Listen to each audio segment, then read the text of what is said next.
Hello.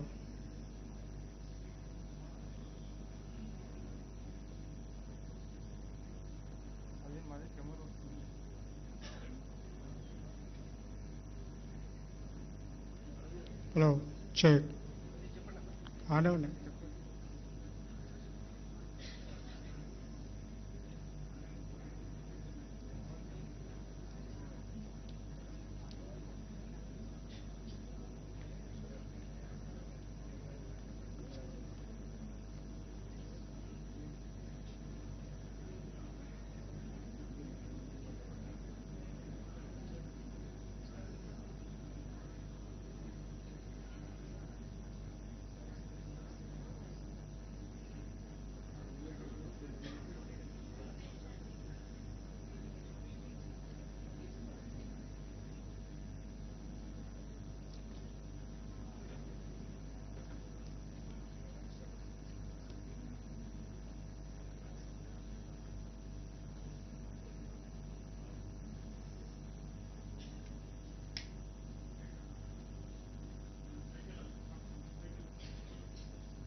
ఇక్కడ programme ఎవరు lead చేస్తుంది?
Very good morning to all the dignitaries of the dais. I'm very sorry for the late. Dignitaries have arrived. Shortly we are going to commence our program. So we call this state consultation meet from all the stakeholders. That is the honorable judges dealing with the POSCO cases, Juvenile Justice Board Principal Magistrates, and PPs who are attending the POSCO courts, and SJPU police personnel, and DCPOs, in charges of Sakhi Center, and also Bharosa Center, and the chairperson and members of the SCPCR. We thought that these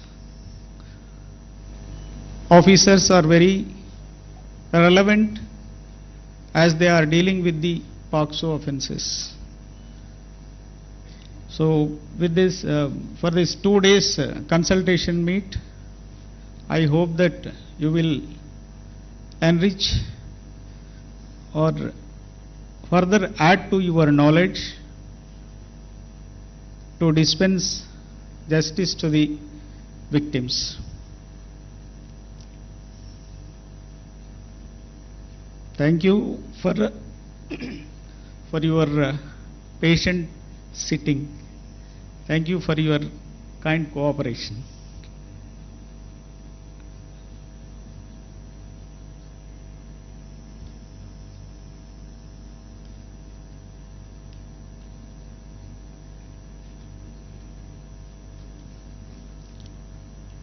For my officers, I wanted to convey the message. Now the Honorable Supreme Court of India, the Honorable the Chief Justice of India, and the executive dignitaries arriving. Rakesh.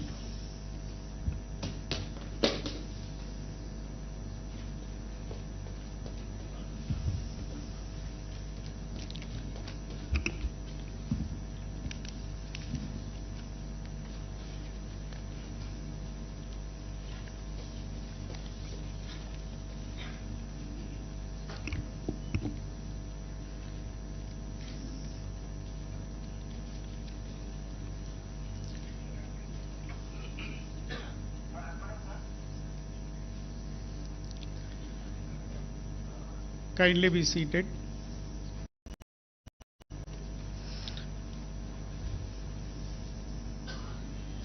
Namaskar and a very good morning to one and all present over here in the state level stakeholders consultation meet 2025.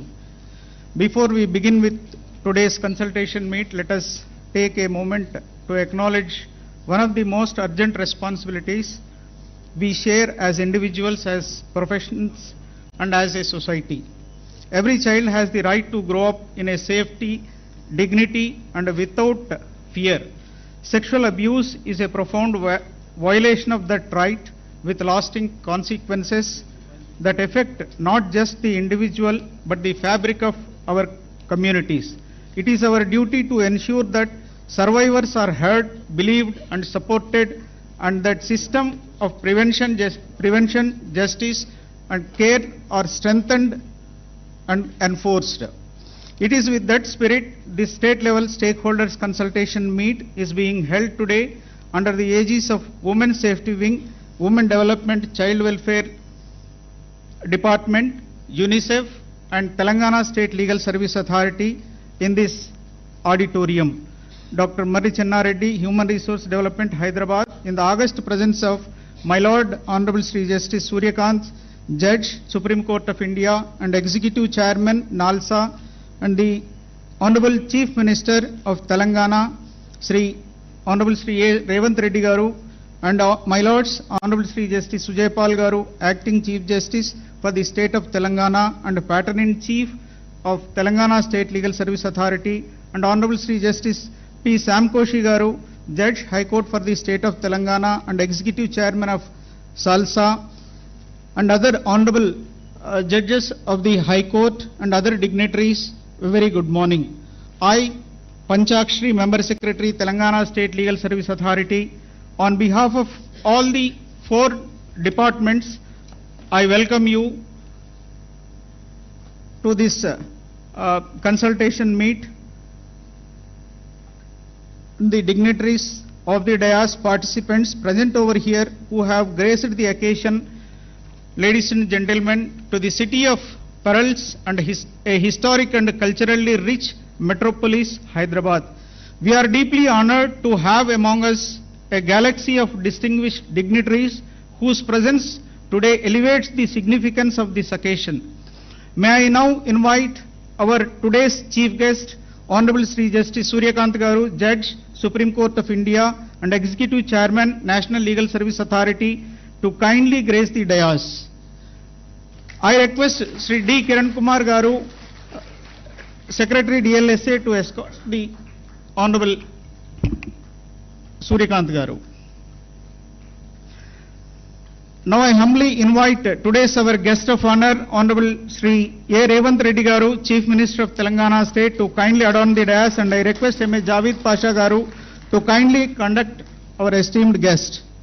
Now I humbly invite today's our guest of honor, Honorable Sri Justice Sujay Pal Garu, Acting Chief Justice, High Court for the State of Telangana and Patron-in-Chief, to kindly adorn the dais, and I request Vikram Garu to conduct our esteemed guest to the dais. Now I humbly request respected Dr. Jitendra, IPS, Director General of Police, Telangana, to kindly join us on the dais.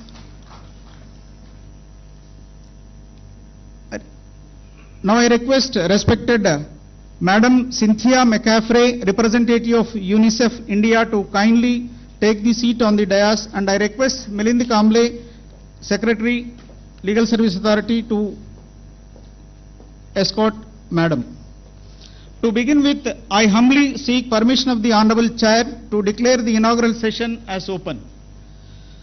Thank you, my Lord. The inaugural session is declared as opened. As a gesture of our heartfelt respect and in recognition of their distinguished service to the nation, we now present saplings to our honorable guests on the dais. To do the honors, I now request Honorable Sri Justice Sujay Pal Garu, Acting Chief Justice of Telangana High Court and Patron-in-Chief of SLSA, to kindly present a sapling to Honorable Mr. Justice Suryakanth, Judge, Supreme Court of India.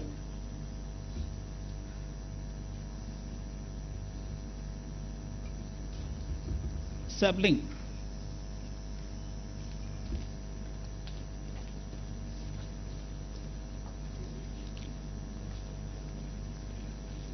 Ivama.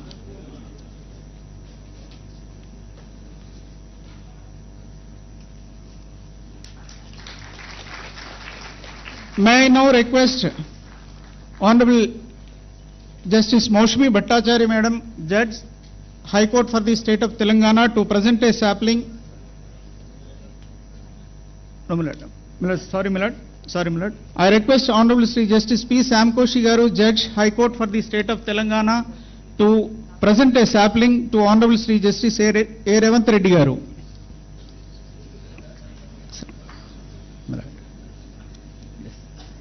Sorry, my Lord.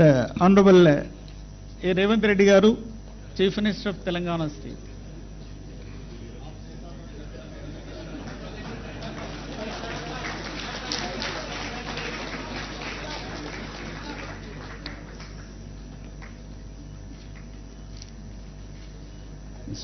May I now request Honorable Madam Justice Maushmi Bhattacharya Madam to present a sapling to Honorable Sri Justice Sujay Pal Garu, Acting Chief Justice, High Court for the State of Telangana. May I now request Ms.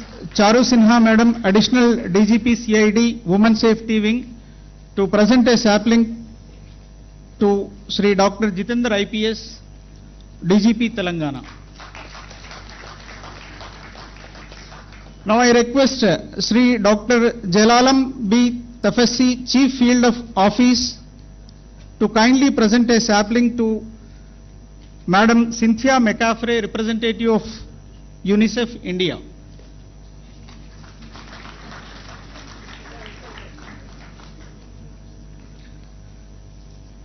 Now I request all the dignitaries present on and off the dais and the esteemed guests, participants and everyone present in this auditorium to kindly rise for national song Vande Mataram.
Thank you, my lords. Thank you.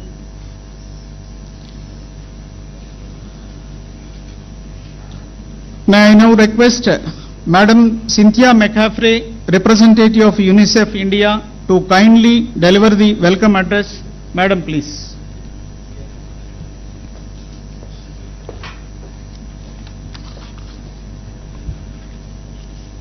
Honorable Justice Suryakant, Judge Supreme Court of India, Shri Reddy, Honorable Chief Minister, Honorable Justice Paul, Acting Chief Justice of the High Court of Telangana, Dr. Jitendra, Director General of Telangana Police, all representatives distinguished from the Judiciary Government of Telangana, all stakeholders, namaskar. On behalf of UNICEF India, it is truly our honor to join you today at this landmark event that demonstrates the highest regard with which Telangana holds the protection of children's rights and well-being. And let me begin with this simple quote: "Justice is not served until it reaches the last woman standing in the queue." These are not words from an international convention. These are words written by Savitribai Phule, a charismatic social reformer of India who promoted girls' education and women's rights in the 19th century. And just this month, on July 2nd, the National Institute of Public Cooperation and Child Development was renamed Savitribai Phule National Institute of Women and Children Development, that recognizes the incredible leadership that India has had for women and children's rights. So it's long before any international conventions or international law that Phule gave us the accountability and the responsibility to defend those who are in the most need of their rights in even the hardest times. And India has stood at the helm, recognizing and also creating frameworks that are not just the minimum standard for children's rights, but constantly looking at how to ever expand the effort for children's rights and making sure that you're building a society that is a model across India, but also for the globe, to create a place where children can survive safely, but also to thrive and dream their dreams and reach their aspirations. So that's why it is particularly an honor to be here and to welcome all of us as we sit together with those of you who are creating the legal frameworks, and also those of you on the front lines, the first responders, police, judges, prosecutors, the social workers, counselors, our child-line functionaries, civil society, families and communities themselves, who are meeting and trying to respond to difficult cases that help children to survive but also rehabilitate and thrive. Let me emphasize the following points as we think about the next 2 days. Foundation. The Convention on the Rights of the Child is the most ratified convention in the world. It is a marker of global cooperation that we are here to protect children's rights and their well-being. And protecting them from violence, protecting them to be safe, is a bedrock a cornerstone of all their other rights. If a child is safe, then we're able to build on that, their health, their nutrition, their education. And then with that, they can grow resiliently. And so can nations around the world. Second, obligation. When we think about that foundation of rights, it reminds us that a child's rights is not a nice thing to do or a charitable thing. It's our obligation, it's our responsibility. And it's the whole of society that has to do it. It's cross-disciplinary. As we will talk about more and more today, sexual violence is pervasive globally. And it's harmful in many ways and for many reasons, including some deeply entrenched social norms. And so how do we work together to create that social power and change the social dynamics that enable children, and particularly those marginalized children, especially girls, to be able to have those rights? And at the same time, how do we look at the types of barriers that you're looking at every day that helps ensure disclosure and justice for individuals at every level, in every aspect, institutional and societal? I've talked about these prevalence. So what does that mean? As we look at India, some of the figures, if we look at NFHS 5 data from 2019 to 2021, almost 40% of women, 39% of women across India between the ages of 25 and 49 report having had sexual contact before the age of 18. Within that age group, 10% report having had sexual contact before the age of 15. In addition, India, and this state, is not just looking at the present challenges, but we're also looking at upcoming challenges like the internet, which creates opportunities, but it's also creating a global market for child sexual abuse materials and nefarious opportunities. So that is our foundation, obligation, and the third is demonstration, demonstrating that we can make change. And India has demonstrated how to make change through its strong legal and policy frameworks that protect children from sexual offenses online and offline.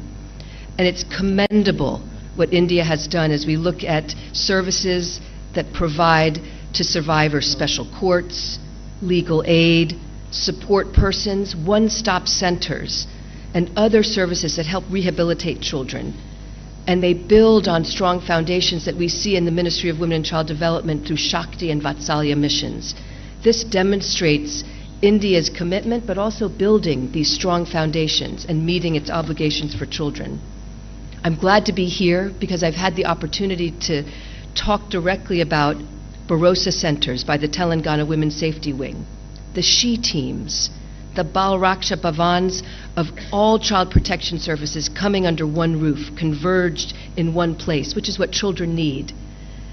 The efforts made in Hyderabad to issue identity certificates, Aadhaar, caste, disability, to all children wherever they are, care institutions, and all of these initiatives that build child protection across the state.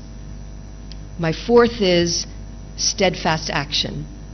It's important to demonstrate what we're doing, but at the same time, how do we continue to expand action and the care journey that's necessary for a child so that they have professional restorative help throughout their journey? December 19th has been declared the Day of Prevention of and Healing from Child Sexual Abuse. It calls for 3 actions, and I put them on the table for our discussions in the days ahead. First is strong legislation that meet global standards, that can be a model and can be steadfast. India, I'm happy to note, and as I've said, has done so. Second is a call for strong child protection systems with adequate resources. And we're seeing that as we look at Mission Vatsalya and Shakti. December 19th also calls for supplementing that from states. And we're seeing that here in this state. How do you make sure you complement from all levels those strong child systems? And 3, December 19th calls for attention to working with communities. And here I would say it's worth our extra attention. We have to be where children live, learn, and play in order to protect them. Because in order to really make a change, we want to change some of the societal norms. And the greatest part of justice is prevention in the first place. So strengthening those investments in working with communities, working at the sub-district level that allows children to be seen when they're at risk, early detection, investing in things like teaching children about safety, creating child-friendly spaces that allows them to speak up about violence they may be experiencing. And all this helps to break silence and the stigma.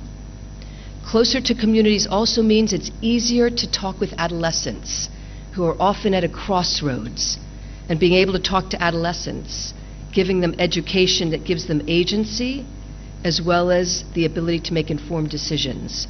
Comprehensive reproductive health can help bridge those gaps, and India is making great strides as it's working through the Government of India's School of Health and Wellness program under Ayushman Bharat. These are very important practical interventions that make a difference, and I commend the Women in Safety Wing of the Telangana Police, which is taking these actions in similar strides. My fifth is partnership. UNICEF is very happy to be here, looking and working with partners like all of you. UNICEF works with government at the national level and at the state level in order to engage stakeholders, in order to help build capacity of workforce, those on the front lines, in order to help build systems that rehabilitate survivors and genuinely bring technical support that can help create child-friendly procedures, child-friendly spaces, and engage communities. So with that, I'd like to just reiterate the 5 points that I hope we build on here, and that UNICEF is committed to not just rattling off and saying we do these things, but how do we expand them even further and bring the lessons that the state is proving here across India, but also how does UNICEF take that globally and help protect children around the world. So building the dreams into reality. The foundation, our obligations to meet that, demonstration, steadfast action, and genuine partnership together. And I think Dr. Ambedkar, he summed it up best when he said it is not enough to dream of a better world, one must work tirelessly to make it a reality. So thank you to all of you who work tirelessly to make it a reality. Thank you, Madam, for the warm welcome address. May I now request Sri Dr. Jitendra IPS, DGP Telangana, to address the participants. Sir, please.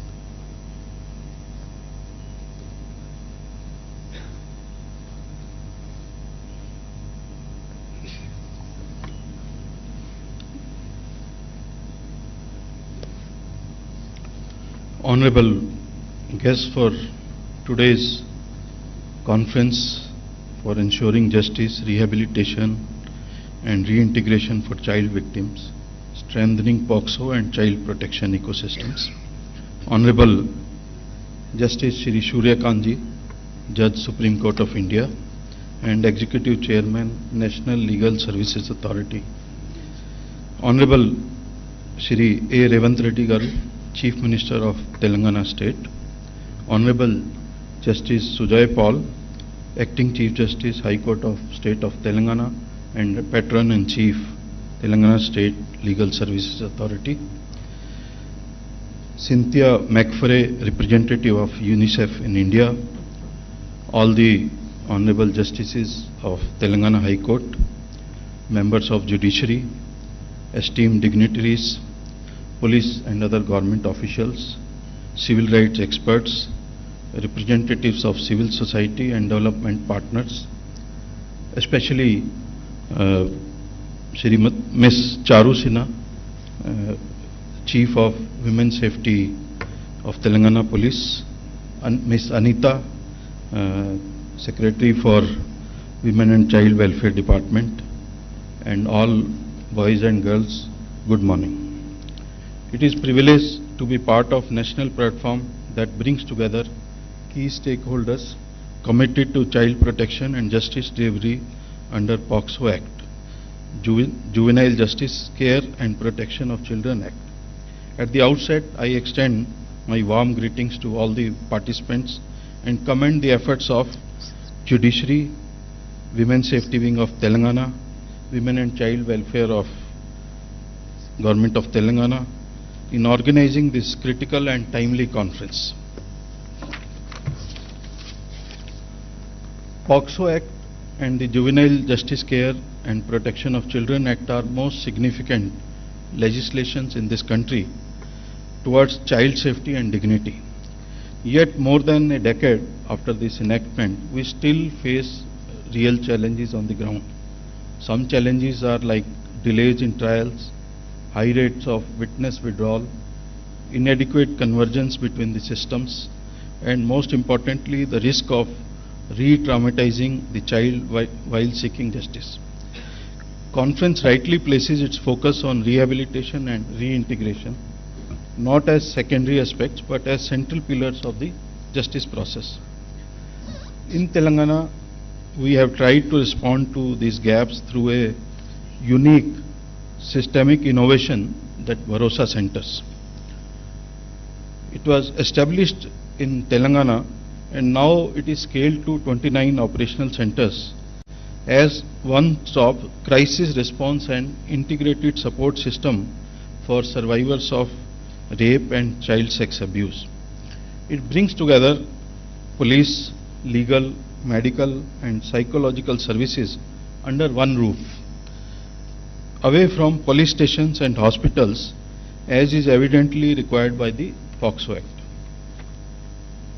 Every center has a dedicated child-friendly counseling room with age-appropriate material toys, visual tools and calm spaces to reduce fear and anxiety among the victims.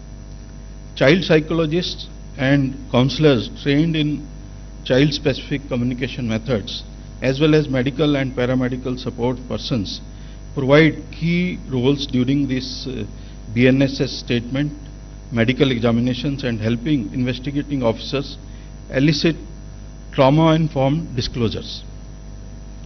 Dedicated support persons and legal support staff ensure that child and family are not left to navigate the justice system alone. An enabling ecosystem for POSCO should not be an isolated initiative. It is just enabler for the justice.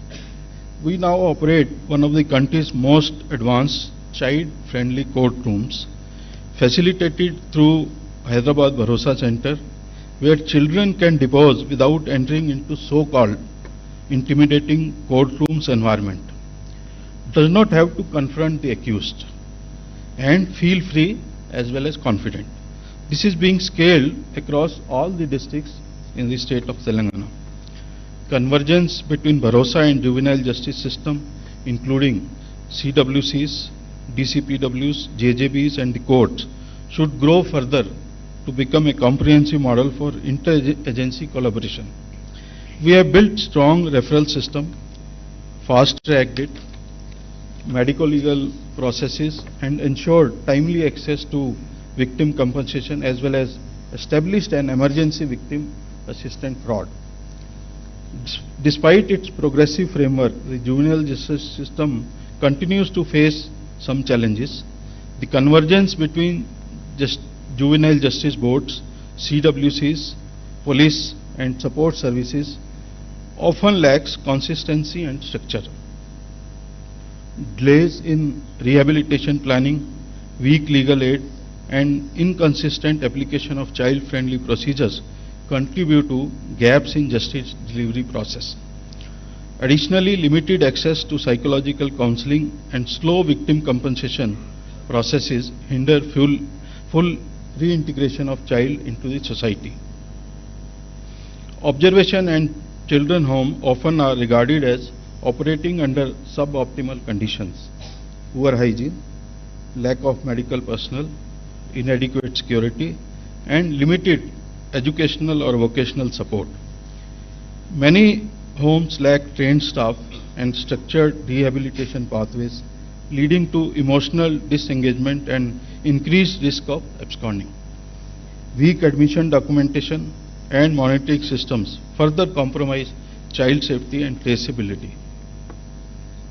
To strengthen synergy between POSCO framework and juvenile justice system, joint operating procedures and streamlined referral mechanisms must be institutionalized. Cross-departmental trainings involving CWCs, JJBs, police and child welfare staff are essential. Dedicated rehabilitation tracking should ensure continuity of care rescue to long-term integration. Infrastructure and HR upgradation in CWCs and JGBs, along with monitoring indicators for timeless and child sensitivity are critical. Confidential data sharing and prioritizing children's voices and trauma recovery reaffirm that justice includes hearing and dignity, not the conviction.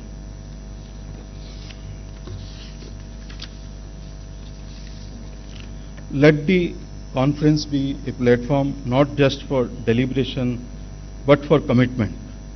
Let us together reaffirm that justice for children is not just about conviction rates but about restoration, safety and healing. State of Telangana, under the leadership of our Honorable Chief Minister, is committed to strengthening the Bharosa model further and sharing our learnings to contribute to national and state frameworks. We welcome collaboration, innovation and shared vision for all present here.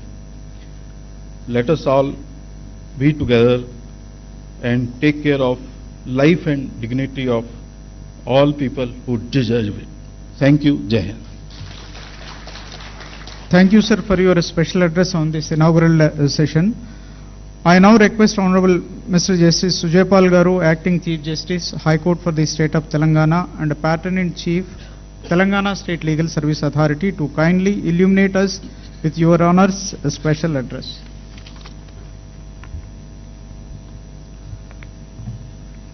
Honorable Shri Justice Suryakanth Ji, Judge, Supreme Court of India and Executive Chairman, National Legal Services Authority, New Delhi, Honorable Chief Minister Shri Revanth Reddy, my esteemed colleagues present in the auditorium, the Learned Advocate General, Learned Additional Advocate General, the Shri Jitender, IPS, Director General of Police, Telangana State, Miss Santhya McFrey, Representative of UNICEF, Ms. Charu Sinha, IPS, Srimati Anita Ramchandran, IAS, Secretary, Women Development and Child Welfare Department, Shri Panchakshri, Member Secretary, the resource persons, the stakeholders from different departments.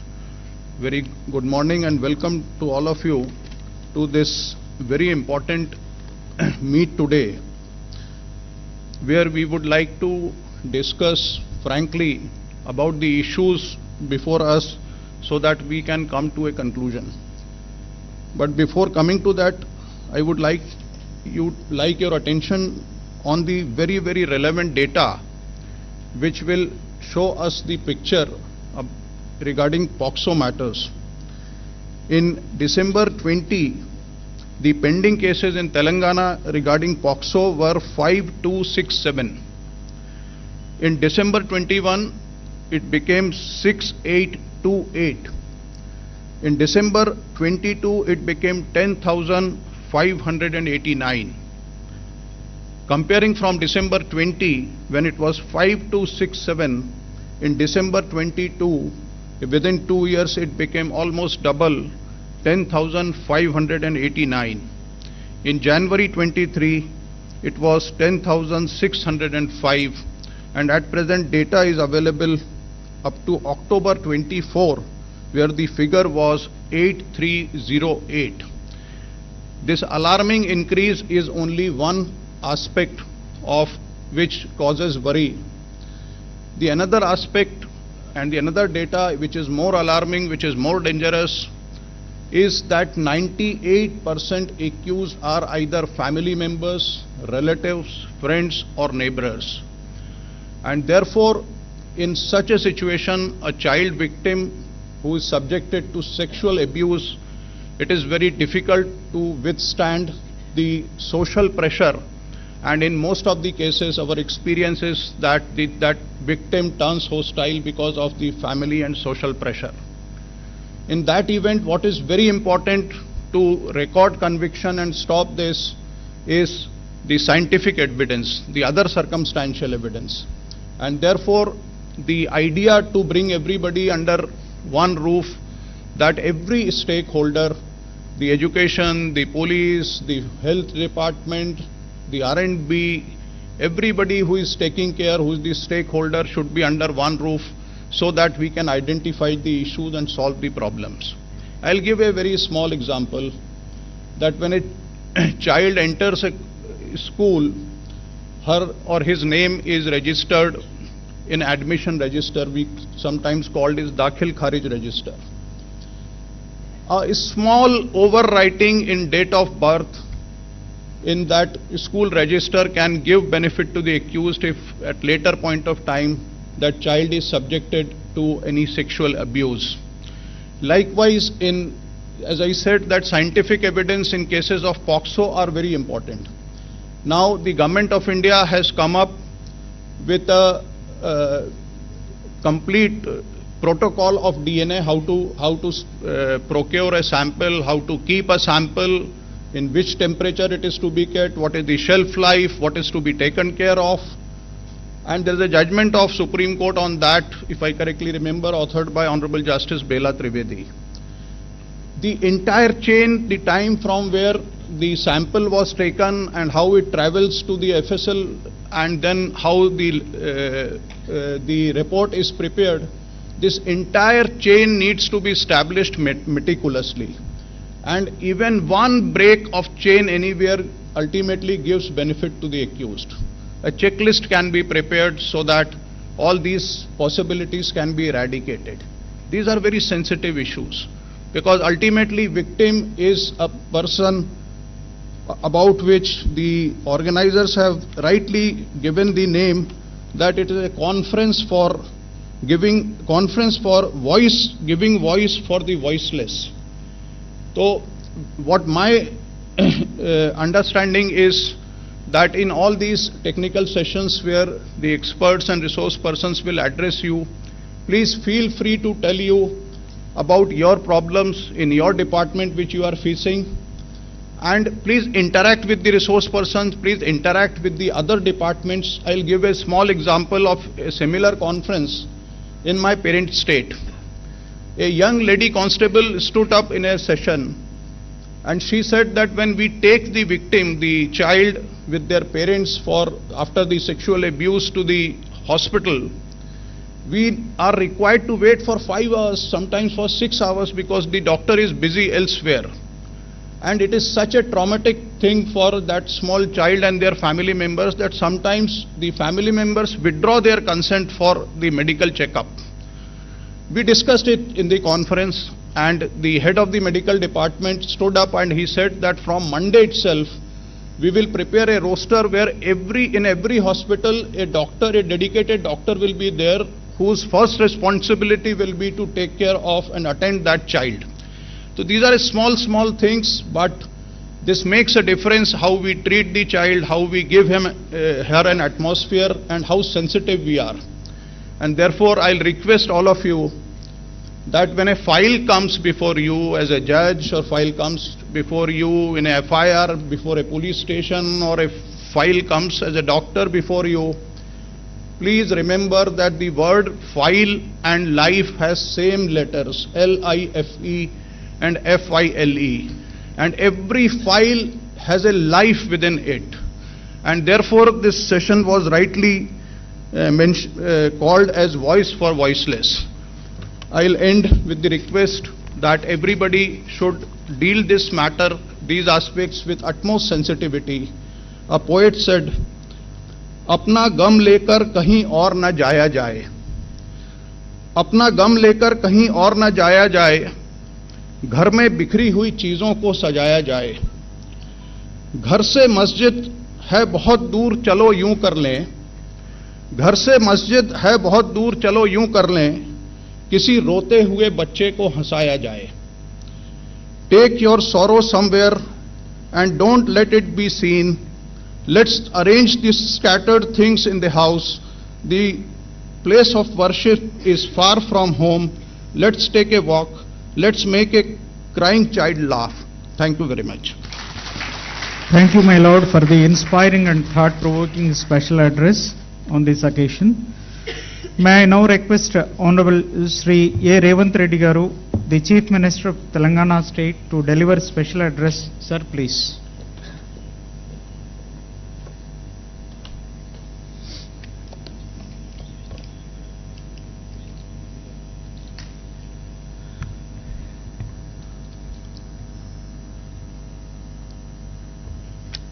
Honorable Sri Justice Suryakanth, Judge, Supreme Court of India, and Executive Chairman, National Legal Services Authority, Honorable Sri Justice Sujay Paul, Acting Chief Justice, High Court of State of Telangana, and Patron-in-Chief, State Legal Services Authority. Respected members of Judiciary, senior police officers, women and child department officials, legal services experts, UNICEF, civil society and development partners. I welcome you to this state level conference. The theme, Voice for the Voiceless, is very important for our society. I congratulate the Telangana Police and other organizers for holding this conference. We must put child survivors at the center of our legal and moral framework in fighting this heinous crime against humanity. We have to protect our children from sexual abuse at any cost and with all means. My government gives top priority to the protection of children and women. Telangana Bharosa project has 29 centers. It provides police support, legal aid, medical assistance, and counseling in a friendly environment. Telangana pioneered child-friendly courts run by Hyderabad Bharosa Center. The goal is not just faster cases disposal, but total child protection and development. POSCO Act and Juvenile Justice Act are highly progressive instruments in our legal framework, but they come with problems. We must ensure procedure help child victims, not hurt them. We must also end child pornography and impose strict punishments. Social media abuse of children must also be treated without mercy for culprits. Our state government is fully ready to take all steps. We must ensure justice and compassion for children not only in courts but also at police station, child centers, and in every step of this process. I appeal to all of you, respected judges, police officers, CWCs, development partners, let us move forward with a shared mission. Justice is not just about conviction. It is about restoration, about dignity, and reclaiming childhood. Thank you. Jai Telangana. Thank you, sir, for your valuable message and the steps being taken by the Telangana state government. It is time to hear our today's chief guest, Honorable Sri Justice Suryakanth, Judge, Supreme Court of India. My Lord, please.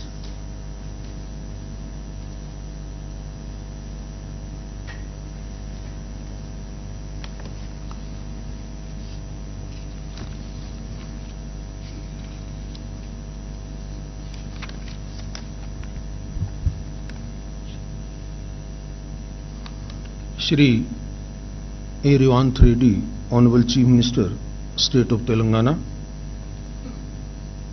Justice Sujay Paul, Honorable Chief Justice in Action, High Court of State of Telangana, and Patron-in-Chief of the Telangana State Legal Service Authority, Justice Shyam Koshi, Executive Chairman of the State Legal Service Authority, Telangana, my distinguished sister and brother judges of the Telangana High Court, Dr. Jitendra, IPS, Director General of Police State of Telangana, Ms. Cynthia McFrey, representative of the UNICEF India chapter, Learned Advocate General of State of Telangana, Member Secretary Mr. Bharat Parashar of the National Legal Service Authority, Member Secretary of the State Legal Service Authority and other my dear judicial officers, very senior officers of the police department, senior administrative functionaries of the state government who are present here. We also have among us Mr. Santhan Krishnan, Life President of the Commonwealth Lawyers Association, distinguished dignitaries, jurists, statesmen, police officers, social workers, ladies and gentlemen, friends from media. When Honorable Chief Justice cited a very emotional nazm of Nida Fazli, I immediately recollected Maria Montessori, a very celebrated pedagogue, and what she said about child. I quote her, "It is the child who makes the man, and no man exists who was not made by the child he once was." I think this statement communicates everything with respect to a very serious issue which we intend to deliberate in this one-day conference. These words of Montessori also remind me that the well-being of our children is not merely a moral obligation, it is the foundation upon which all of society is built. The child is not just our future, they are our mirror, our responsibility, and our greatest test. Today, as I stand before you, I cannot help but echo the statement of Montessori, because I am of the firm view that if we fail our children, we are not only failing them, we are failing the very soul of our nation. I therefore wish to applaud the distinguished speakers who have preceded me. Their remarks have incisively addressed many of the urgent and layered challenges in the realm of child protection. I find myself in strong agreement with the issues that Cynthia has raised, or Honorable Chief Justice and Honorable Chief Minister have raised. I see it as both a duty and a privilege to build upon those reflections by offering a perspective grounded in constitutional values, judicial insight, and our shared moral responsibility to the children of this great nation. At the outset, I would like to express my sincere appreciation for the untiring efforts of the Women's Safety Wing of the Telangana State Police and the Telangana State Legal Service Authority in organizing this event with exceptional commitment and vigor. I also commend the United Nations Children's Fund, Madam Cynthia representing, whose pioneering work in uplifting child across the globe is undoubtedly unparalleled. This conference, I believe, is a concerted attempt to confront the silent suffering of the most vulnerable among us, our children. Even today they remain most susceptible to neglect, abuse and exploitation. And in a country like ours, where their numbers are staggering, the stakes are even higher. I rely upon the UNICEF 2024 report, according to which 24% of the India's population is under the age of 14. 1 in 3 Indians is below the age of 18. This amounts to over 345 million children, more than the total population of many continents. These figures, while astonishing, are not merely statistical marvels, they are a moral reckoning. For a nation so young, our greatest asset could also too easily become our gravest liability if we fail to protect, nurture, and invest in our children. Potential does not convert to progress on its own. It requires systems, safety, and sustained care. Each child we fail is not just a personal tragedy, but a lost thread in the fabric of our nation's future. This demographic reality places upon us an extraordinary responsibility, one that cannot be met with token gestures or fragmented responses. Every act of abuse, every moment of neglect must be seen not as an aberration, but as a collective failure. If we neglect our children, we forfeit the very future we hope to build. We must consequently confront what we are often too afraid to name, the child sex abuse. Make no mistake, this crime does not occur only in dark alleyways or distant corners, as Honorable Chief Justice rightly pointed out. It happens within homes, schools, neighborhoods, and institutions. Places we instinctively consider safe. It is a violation that hides in plain sight. And it is not only a criminal act, it's a betrayal of trust, of childhood, and of the constitutional promise to protect our most vulnerable. It makes a grave failure of our collective guardianship, and if I can say, it's also a failure of the state's parents' patria responsibility. What makes this abuse especially heinous is that its harm runs far deeper than physical injury. Its wounds are often invisible but lifelong. Fractured self-worth, chronic anxiety, depression, PTSD, and tragically, you must have seen sometimes even suicide also. But the long-term damage goes even further. Research increasingly shows that children who suffer such trauma are more likely to become withdrawn, economically marginalized, or emotionally unstable adults. Worse still, there is the risk that some may perpetuate the very cycles of abuse that once endured. These are the outcomes no enlightened society can afford to ignore, and therefore we need to be overconscious about it. The law is enacted, of course. We have the 2012 Act, which is a very robust legislation. It brought a long overdue legal overhaul, which is gender neutral, comprehensive, and child sensitive. It recognized perhaps for the first time that the justice system must be adapted to the child, not the other way around.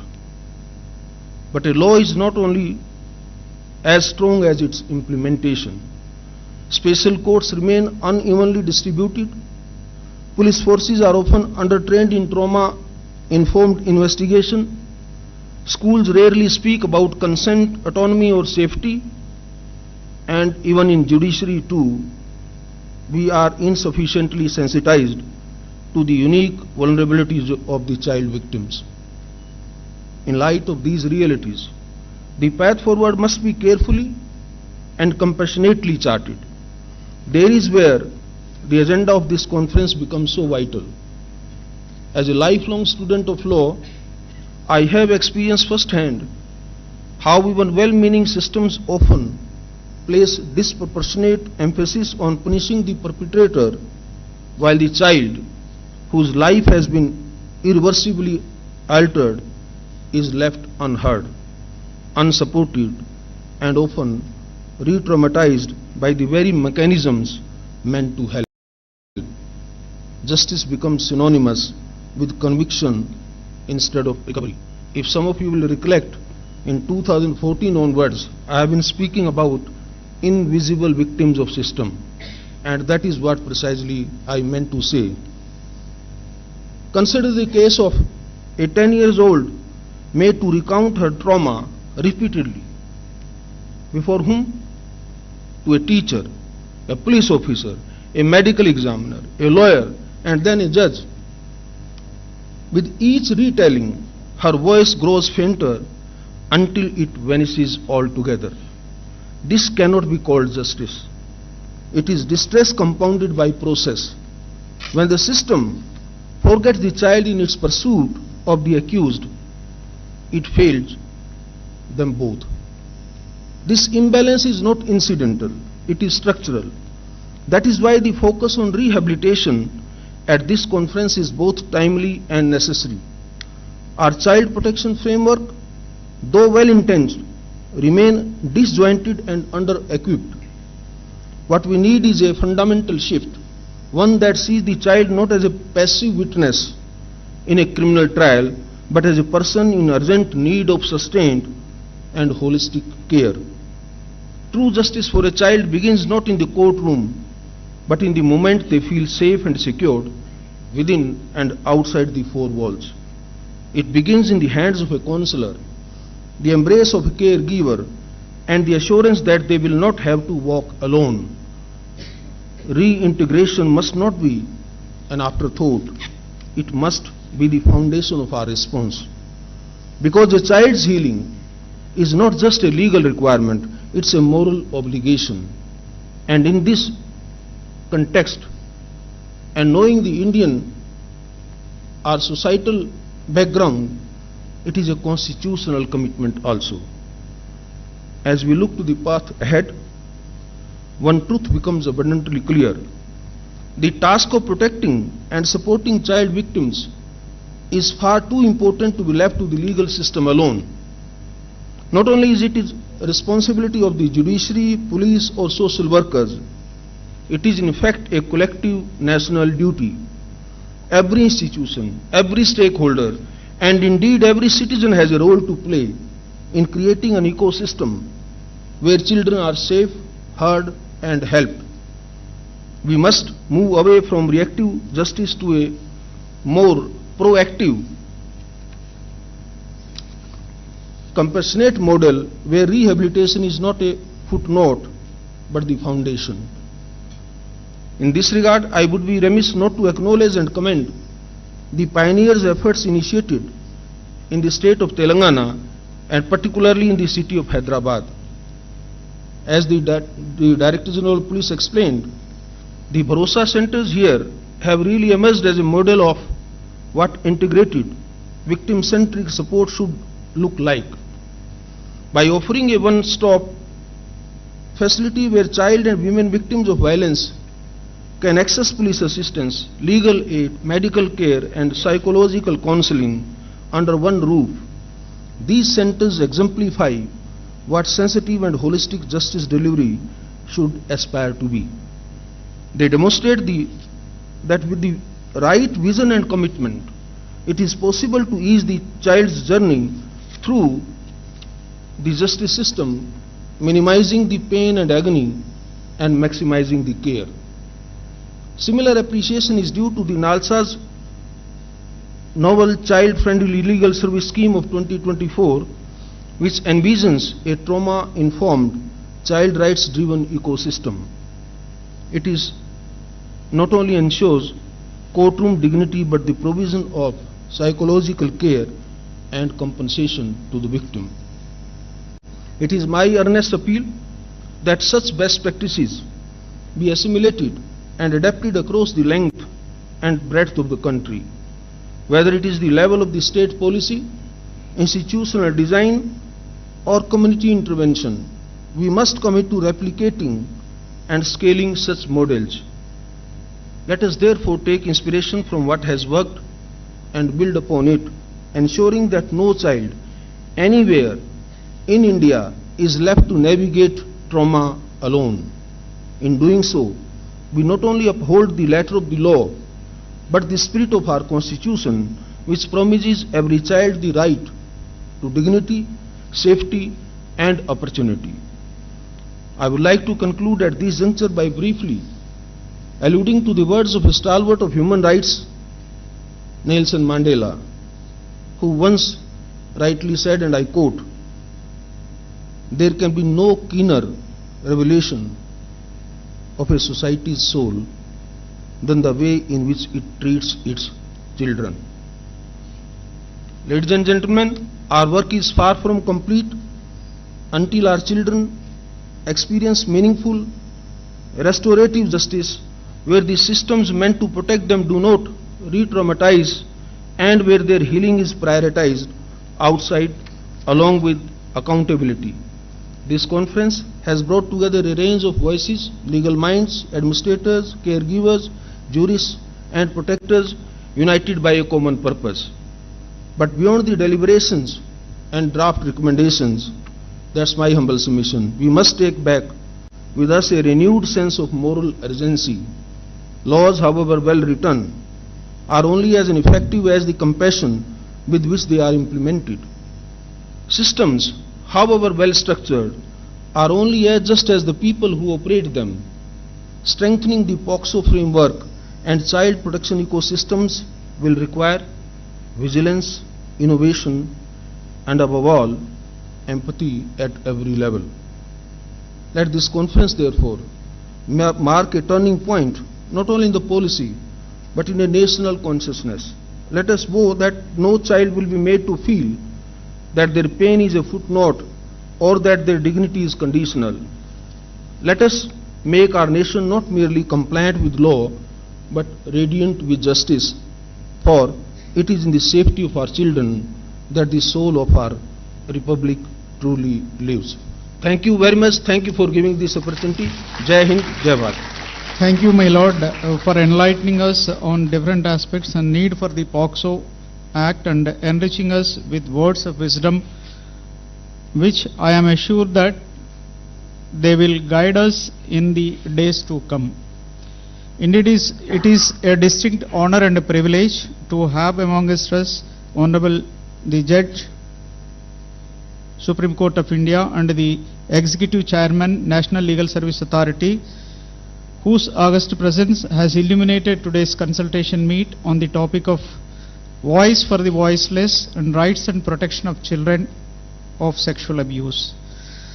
We would like to take this opportunity to express our gratitude by felicitating the dignitaries on the dais for their generosity and kindness in gracing this occasion. For this, I humbly request Honorable Sri Justice Sujay Paul, Acting Chief Justice High Court for the State of Telangana and Patron-in-Chief Telangana State Legal Service Authority, to kindly honor His Lordship Honorable Mr. Justice Suryakanth, Judge, Supreme Court of India, and Executive Chairman, National Legal Service Authority, with a shawl and a memento.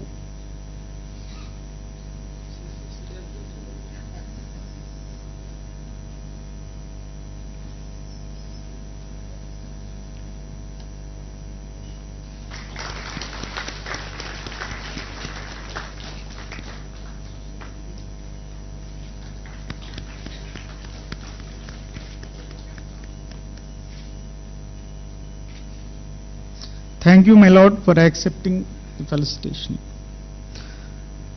Now, I humbly request Honorable Sri Justice P. Sam Koshi, Judge, High Court for the State of Telangana and Executive Chairman, Telangana State Legal Services Authority, to kindly honor our Honorable Sri Revanth Reddy Garu, Chief Minister, Telangana State, with a shawl and a memento.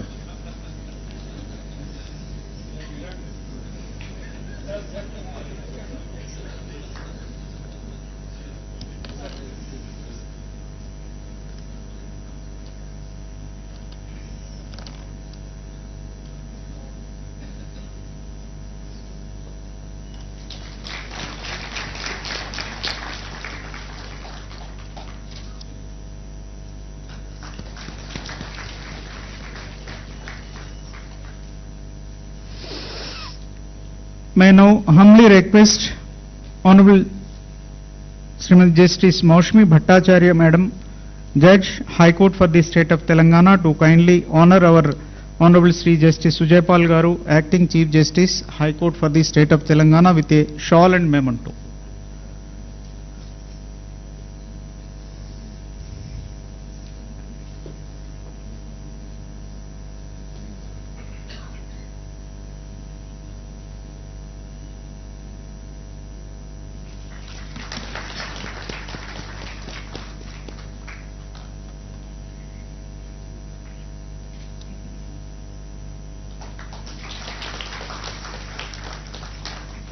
Thank you, my lord.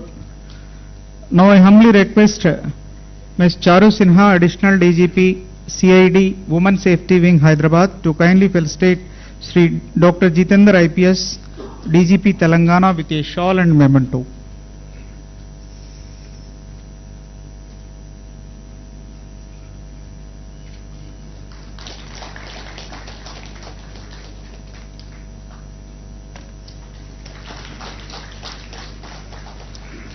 Now I humbly request Sri Dr. Zelalam B. Tafassi to kindly honor Madam Cynthia McCaffrey, representative of UNICEF India, with a shawl and memento.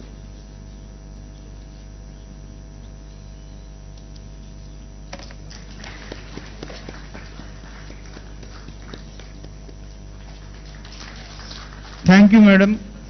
With this, we have arrived towards the end of the inaugural session, and before winding up, I would like to request Srimati Srijana, Women Development and Child Welfare, Telangana State, to kindly propose vote of thanks. Please, ma'am.